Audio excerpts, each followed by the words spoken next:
Malik, ever since Anthony Davis arrived in Los Angeles, that initial introductory press conference, he told us, and anyone who was willing to listen, that he does not love playing the 5 all that much and likes to have more minutes at the 4. Last season, according to Cleaning the Glass data, he played 99% of his minutes at the 5. He let it be known to the Lakers brass that, hey, I want to be a part of this organization moving forward. I love my time with the Lakers. This was the conversation going into the contract extension he signed this summer. But get me some help at the 5. You look at last year's playoffs, you saw 5 minutes per game for Tristan Thompson, 3 minutes per game for Wenyen Gabriel, and Mo Bamba pretty much missing the entire playoffs. Anthony Davis had no help there at the 5 other than spot minutes where you saw Rui Hachimura play the stretch 5. And so by getting Jackson Hayes, by getting Christian Wood, you're going to allow Anthony Davis to get some more time throughout the regular season to play his preferred position. That doesn't mean that in the fourth quarter of a close game, you're not going to see Anthony Davis at the 5. That doesn't mean in the playoffs you won't see him playing 99% of his minutes at the 5. But this allows him to feel comfortable going through the 82-game grind, similar to the way he had JaVale McGee and Dwight Howard and won a championship. Absolutely. It feels like the conversation, especially now that there's that 3-year extension tacked on for Anthony Davis, has been, well, he needs to be on the floor. The Lakers really need him to be at the best that they can be if they want to reach their potential. All right, before we let you go, Dave, we have also talked. Kendrick Perkins has already given Rob Pelinka the gold star of the offseason. But what is the actual mood inside the Lakers organization now that we're about a month away from training camp? Yeah, Malik, I checked in with some folks in the organization after they basically buttoned up their off-season work by agreeing to terms with Christian Wood. And the feeling is one of optimism and certainly confidence, knowing that they're able to bring some continuity into this season based on that group that really put together a tremendous run from the trade deadline on through the Western Conference Finals. But they don't want to get too far over their skis. They recognize that they beat a banged-up Memphis team in the first round. Certainly, Ja Morant dealing with that hand injury, and Steven Adams not being in the lineup. You have Brandon Clark in the lineup as well. And then the Warriors team that they beat, it was coming off a 7-game series against the Sacramento Kings, and perhaps were a little gassed there. And then, of course, you lose in a sweep in the Western Conference Finals. So all those things combined make the Lakers believe that, hey, we're right there, but we still got work to do to get to where we ultimately want to be, which is holding up the Larry O'Brien trophy. Right, back to the Western Conference Finals is not what this organization has in mind. Dave McMenamin, thank you so much for spending a little bit of time with us here on NBA Today. All right, let's dive a little bit further into the moves the Lakers have made this offseason, because it seems like they've gotten better, but here's the deal. So has the rest of the West, as we say hello once again to Ramona Shelburne, to Roz Gold on Woody. But I want to go back just a little bit. We've talked a lot about Anthony Davis and Anthony Davis at center and how some of the Lakers' most successful lineups are when Anthony Davis plays at center. And it is nothing new that Anthony Davis doesn't necessarily want to play at center. He's been saying this the last couple of years, and yet here we are again with reinforcements here. Ramona, you are laughing, so go ahead. I mean, did we not end the season talking about this? I don't if he's not the center, then who is? Because they were playing Nikola Jokic in the Western Conference Finals. Here's what you do. Put him at the center, but just don't call it that. Just Jared Vanderbilt, you're the center. LeBron James, you're the center. Anthony Davis, you play power forward. But essentially, he's the center because if you look at the numbers, their best 5-man lineup is always when Anthony Davis is playing center.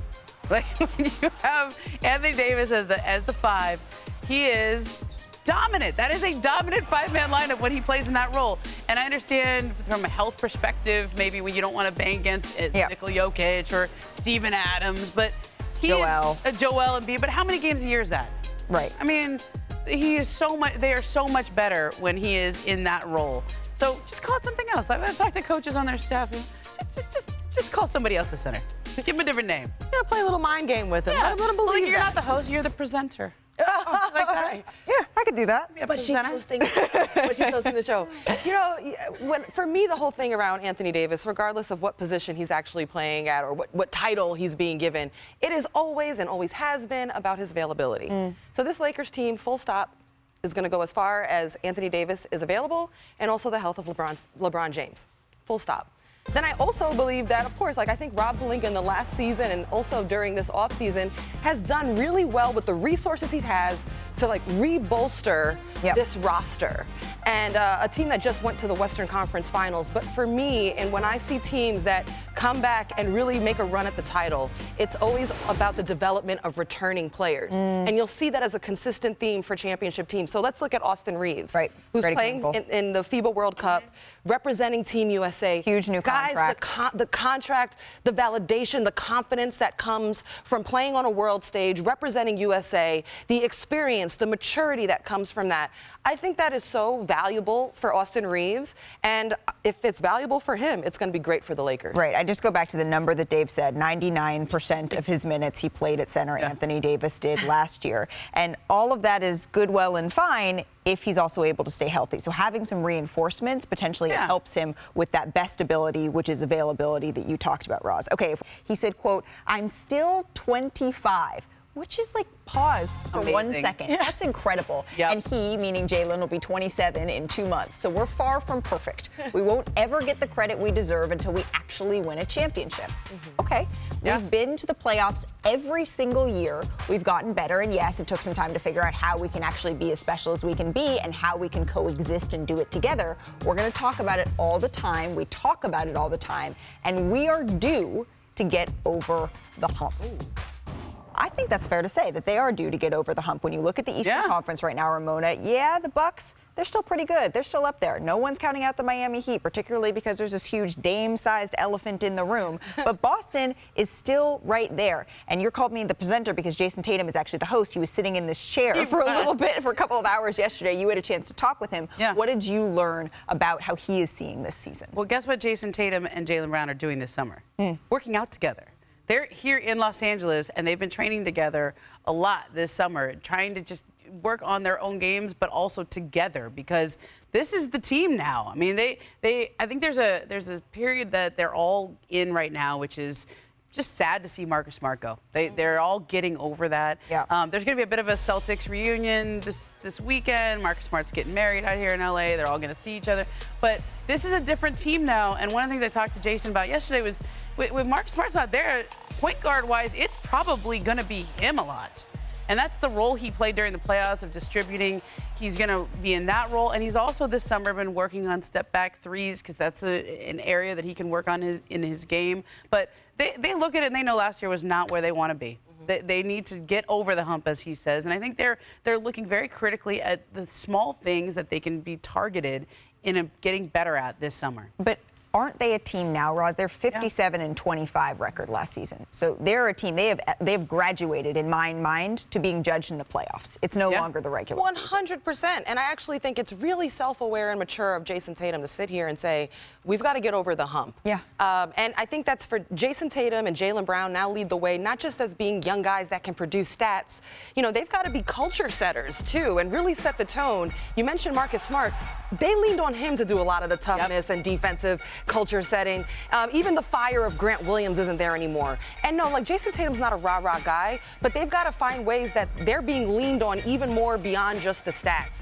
They still have Al Horford, who when I covered this team all the way through the playoff run, sitting outside of their huddle, anytime there was pressure, it was Al Horford's voice stepping up. I'm also looking at Derek White to set the tone for the guards on defense. His shot blocking ability is really impressive from there. I told my manager, my best friend too, I told him when tour is over, once I get my birthday out of the way, I'm gonna come live in Phoenix for like a month.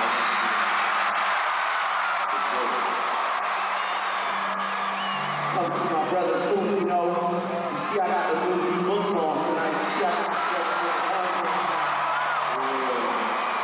I'm out here crying because hey. And that is an outfit that he made that proclamation in. Thoughts, Roz? And there you go. No, it absolutely would not surprise me to see Drake taking some time, a residency, if you will, to live in Phoenix. He is such a big basketball fan. And his friends are on the team. He wants to see them play. Fine, that's lovely to see him there. But isn't Drake supposed to be an ambassador for the Toronto Raptors? Captain Toronto. Aren't the Raptors practicing in the OVO, like practice facility or center or something? I've got to put a call into Masai because I'm like, is this a more bigger indictment of or indictment of what the Raptors or the state of Raptors basketball right now that Drake's about to book it to Phoenix? Like, that's crazy. Yeah, I think it's like loyalty in the NBA, right? It's loyalty, right? He's Player loyal. empowerment, fan He can still be- empowerment. He's more. He's There you friends. go. Fan empowerment era. Friends with It's deep the books. fan empowerment era. Is Okay. he giving those remarks in Phoenix You at, know a, what? at a tour date? I mean, the crowd reception Yeah, seemed come on, to, you know, Don't work in the forget crowd. Drake as a whole adult practice with the Kentucky basketball team. a whole adult. So, like, I mean, this guy lives out his basketball dreams and fantasies with the NBA. And honestly, you have to be a certain level of superstar to do that in Drake. Hey, as soon as he put Doris Burke on a T-shirt, I said, Period. anything Yeah, you do, you can do no wrong. Thanks for watching ESPN on YouTube. For live streaming sports and premium content, subscribe to ESPN+.